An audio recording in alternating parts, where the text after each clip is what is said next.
It was a still and ordinary Thursday afternoon when the buzzing of my phone broke the rhythm of typing at my desk.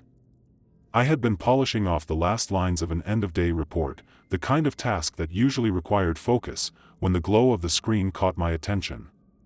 A message had arrived from my wife, Ilara Quinn, who was 33 and had supposedly left for a 3-day pharmaceutical sales conference earlier that week. She had departed Tuesday morning, pulling a rolling suitcase behind her, a garment bag balanced on her arm, her voice carrying a lightness I had not heard in months. She said she was thrilled about professional networking, keynote speakers, and industry workshops that could be career-shaping. Her text appeared in that familiar bubble of blue. "Hey darling, the conference is going wonderfully.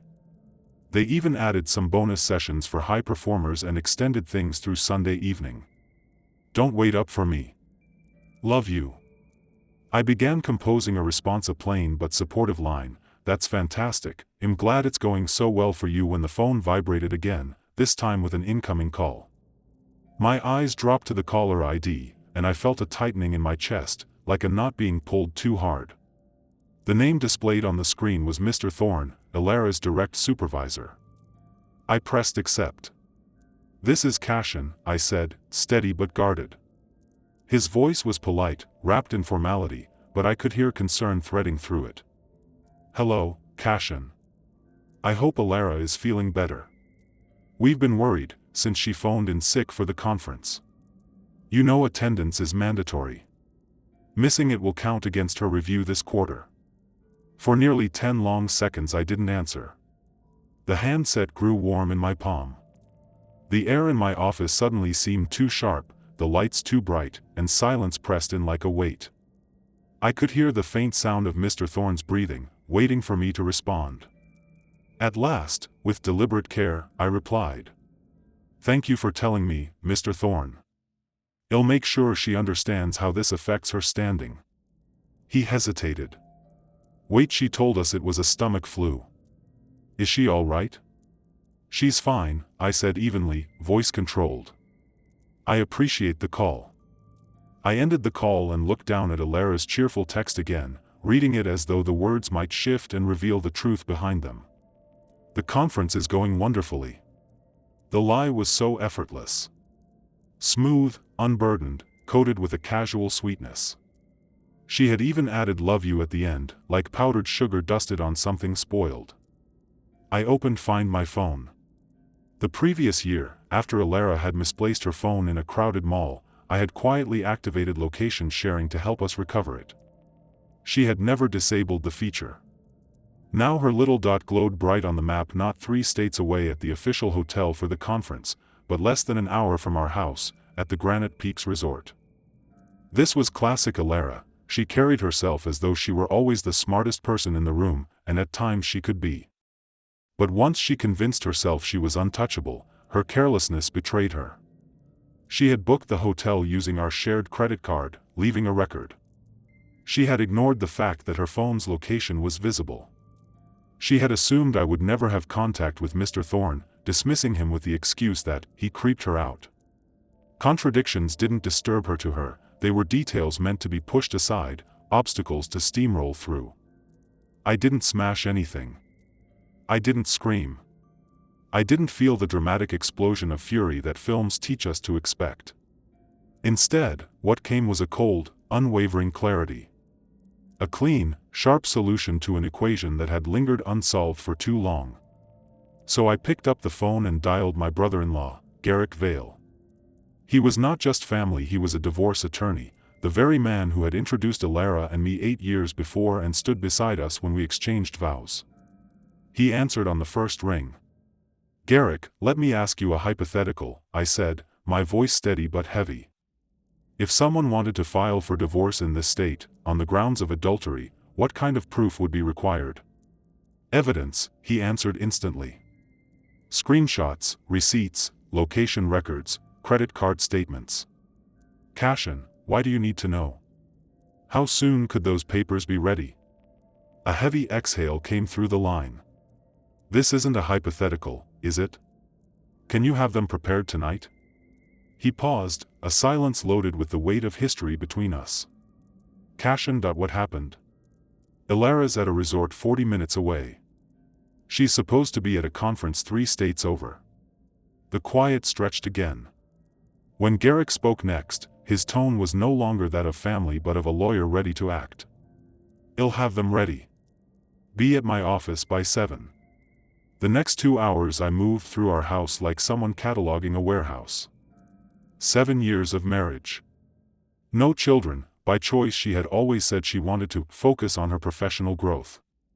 Maybe that's what she was focused on at Granite Peaks. The deed to the house had been mine before our marriage. My retirement savings were separate. Our only shared financial tie was a checking account that rarely carried more than a few $1,000s. From the outside, our life had the appearance of unity. In truth, on paper, it was 2 lives running parallel. I began gathering her belongings with the same precision I used when preparing for my own work trips. Her clothes, folded neatly into 3 suitcases. Her jewelry, except for the wedding ring that she could request in person. Files and tools from her home office. The exercise equipment she used sporadically. The framed family photos. The china set from her grandmother that she had insisted be displayed, though it had never once been used. Each item was arranged in the garage, packed, labeled, and orderly. I wasn't being vindictive. I was simply done. At exactly 7, I sat across from Garrick in his office. He slid a crisp stack of documents across the polished desk. The language was sharp, efficient, stripped of emotion, irreconcilable differences. She retains what belongs to her. I retain what belongs to me. No alimony requested. Signature lines, dates, witness fields. He had even drafted a brief cover letter, summarizing the situation with clinical detachment. When I returned home, I placed the envelope in the center of the kitchen island. On a bright sticky note I wrote, "Mr. Thorne called. He hopes your stomach bug passes soon." I took a time-stamped photo of the papers for the record, collected the go bag I always kept ready by the hall closet, something I believed everyone should have, and locked the front door behind me. That night, I stayed at Garrick's house, in his guest room, while his wife Celine quietly set tea in front of me without asking the questions she already knew the answers to. At 11 p.m., Ilara called. I ignored it. At 11:15, another call. At 11:30, another. By 1:14 a.m. the calls resumed, every few minutes. 15 total before the texts began flooding in. "Why aren't you answering? Are you okay? Cashin, please, I'm worried. Pick up the phone. I'm on my way home right now." That last one arrived at 1:58 a.m. According to her story, she wasn't supposed to return until Sunday night. Lies collapse quickly when pressed under the weight of reality. Around 2 in the morning, she reached the house. I know this because she called Garrick's landline. "Yes, he still has one," and Celine answered. Later Celine told me Ilara's voice spun through confusion, outrage, and hysteria all within 30 seconds. "This is illegal," Ilara shouted. "He can't just leave me. I'll call the police." Celine, cool as winter glass, replied, "The divorce papers on your kitchen counter seem to disagree. Good night." By the time I woke on Friday, there were 83 unread texts waiting. The number isn't an exaggeration. 83. She cycled through the emotional stages like someone following a manual. Denial. "You misunderstood. Thorne must have confused me with someone else." Anger. "You're ending our marriage over a simple miscommunication? You're pathetic." Bargaining. "Let's just talk. I can explain everything if you'll meet me." Despair. "I can't believe you're throwing away 7 years like this." Mock acceptance. LOL. "Just kidding." Then came the threats. "You think you're clever? I'll take half. That house is marital property." I replied to one message only. "Your prenup signature says otherwise." The prenup. She had insisted on it back when we married, because at the time she made more money and I was still in grad school. I had agreed to protect her assets. The irony was sharp. Time had shifted everything, but the contract stayed firm. She called seconds later. I put her on speakerphone. Garrick sat across the table, listening silently. "You set me up," she hissed. "I'm at a conference." "How did I set you up?" I asked evenly. "You weren't there. Stop twisting things. Thorne had no business calling you. So you weren't at the conference." I needed space. A mental health break. My job is stressful. At Granite Peaks Resort? The silence was vast. "With who?" I pressed. "I was alone," she said at last. I needed to think about our marriage. The thinking involved a reservation under O. Bellamy's corporate account, charged as K. Patterson on our joint credit card, I replied. "That's not I can explain." "Perfect. Explain it to the judge." I ended the call. Within an hour she had dialed Garrick's office 6 times. His assistant, amused, started marking each attempt with tally lines. But Alara wasn't finished. She drove to my parents' house, claiming I had abandoned and humiliated her. My mother phoned me, caught between compassion and truth. "Cashin, dear, Alara's here," she said softly. "She insists this is all a misunderstanding.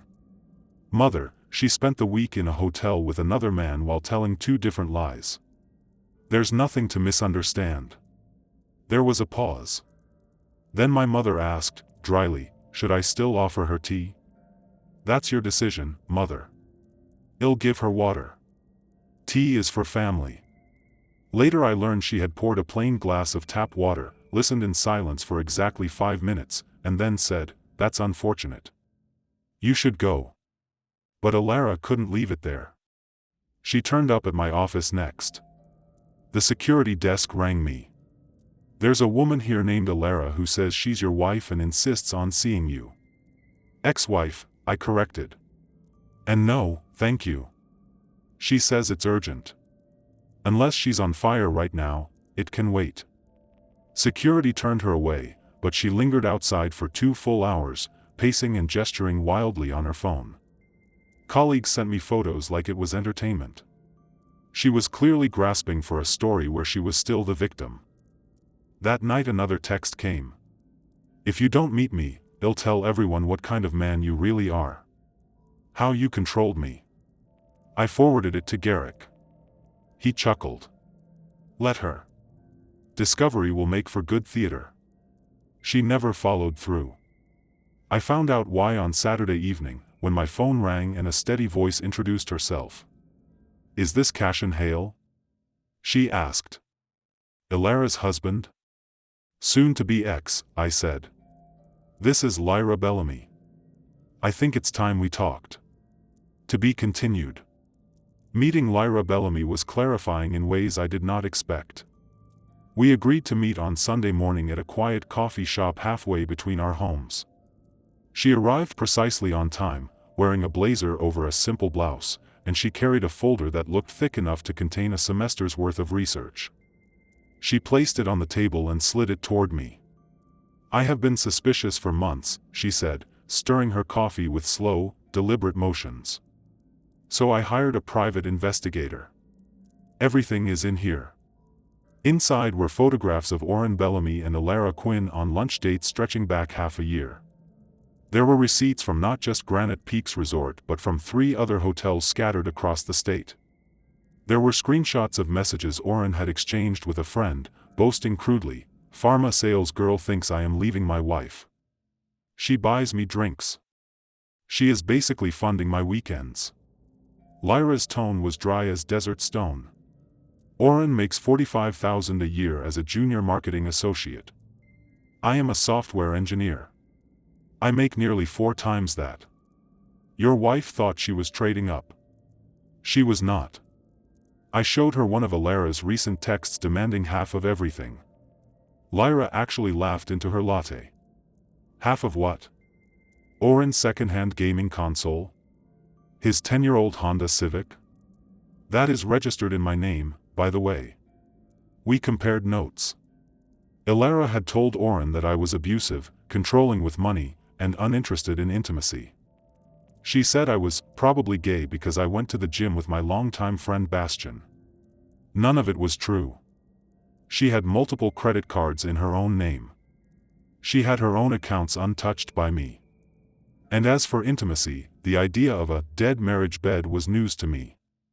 Meanwhile, Oren had told Alara he was a senior executive, he was not, that he owned his house, it was Lyra's, that he was divorcing, he was not, and that he had a trust fund, he did not. Lyra said with a grim smile, his mother sometimes sends him $50 for gas. Lyra closed the folder. They deserve each other. Honestly. What are you going to do? I have already filed, I told her. The papers were served to Oren's office on Friday. He has been calling me non-stop. I blocked his number. She nodded, a calm satisfaction in her eyes. Good. He is currently at his mother's house, probably crying into his Xbox controller. At that moment my phone buzzed. A new message from Alara. We need to talk. Oren lied to me about everything. I turned the screen toward Lyra. She laughed so hard she nearly spilled her coffee. Oh, now she wants to talk, after finding out her sugar daddy was actually Splenda? I did not respond.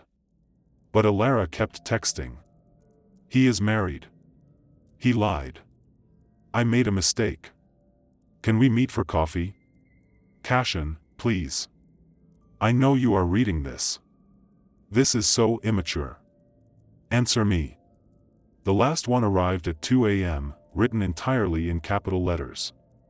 On Monday morning, my phone rang again. Mr. Thorne. Cashin, I am sorry to trouble you. Alara has not shown up for work and she is not answering her phone. She is probably at Granite Peaks Resort, I said evenly. That is where she was during the so-called conference. I see.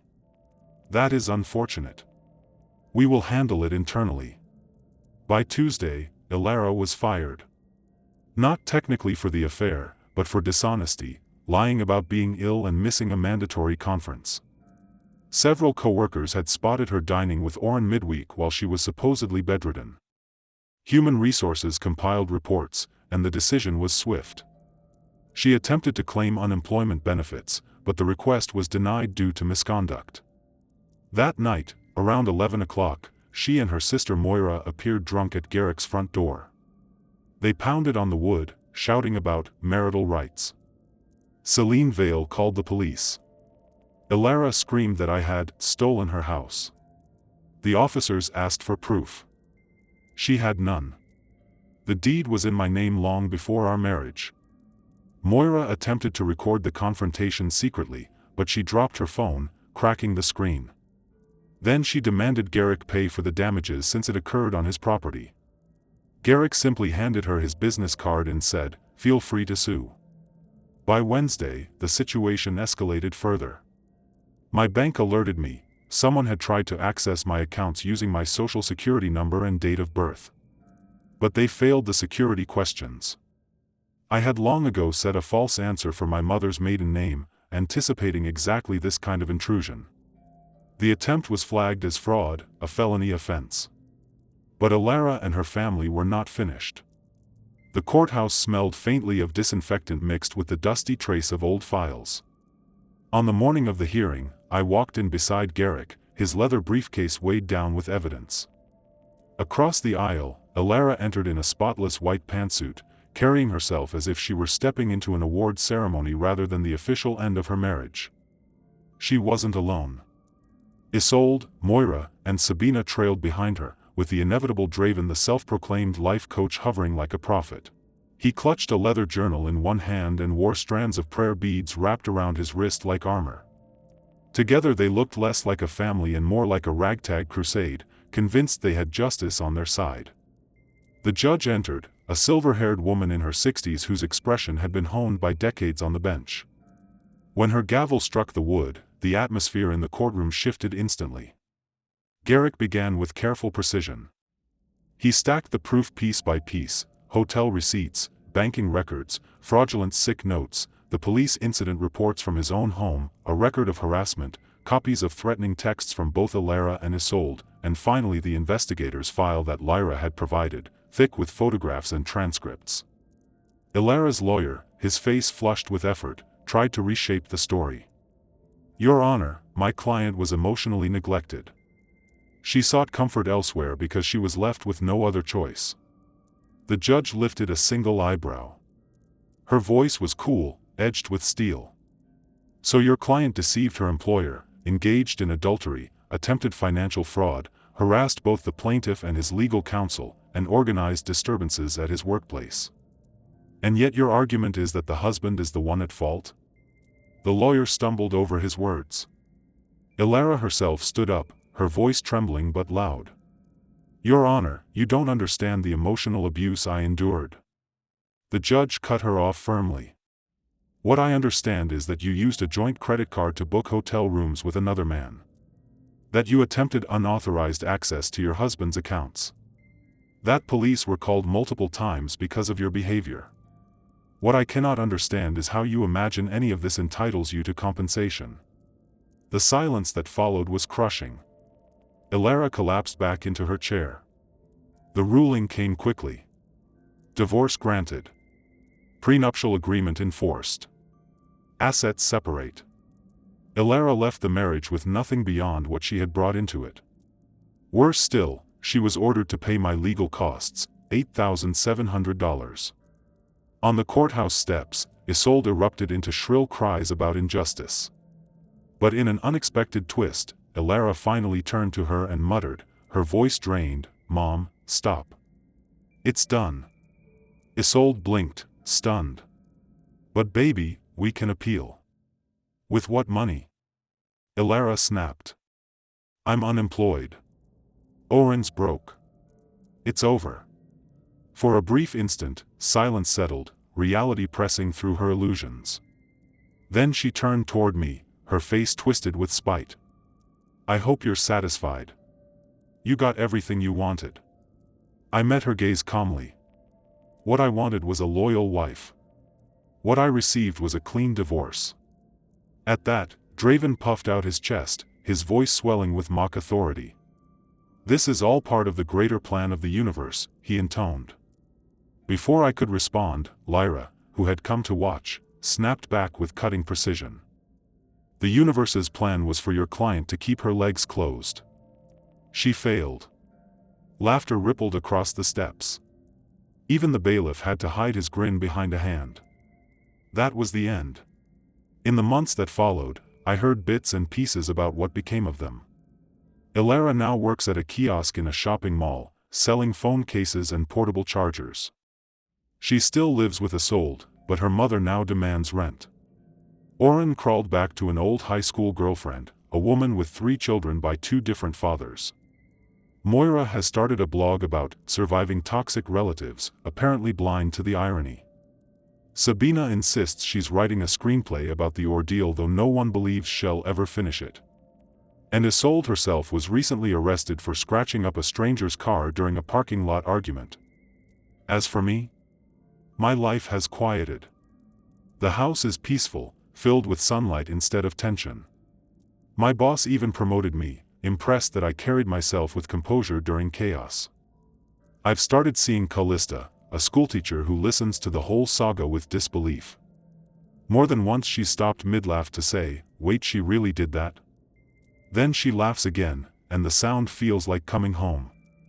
Garrick even framed the divorce decree and hung it in his office beside his law degree, calling it the cleanest case I've handled in my career. A week after the judgment, Elara sent one final text. "For what it's worth, I did love you once." I answered with a single word. "Cool." Then I blocked her number. Life went on. Sometimes I think about how easily she lied. The conference is going amazingly well. Lies so polished they slip into memory as if they had always been true. How many conferences had there been? How many just 40 minutes away? But those questions are hers now, not mine. One last twist, Granite Peaks Resort mailed me a thank you note. All of Elara's charges, stacked in my name, had earned enough reward points for a complimentary weekend stay. Next month, I'm taking Callista there. She laughs every time I mention it. And this time, the conference really will be amazing. Thank you for staying with me through my story. If these words touched you, if they stirred something in you or made you reflect on your own journey, I ask only 3 small things. Like the video so others can find it. Leave a comment, share your story, or simply tell me what struck you the hardest. Subscribe because more stories are coming, and you won't want to miss what's ahead.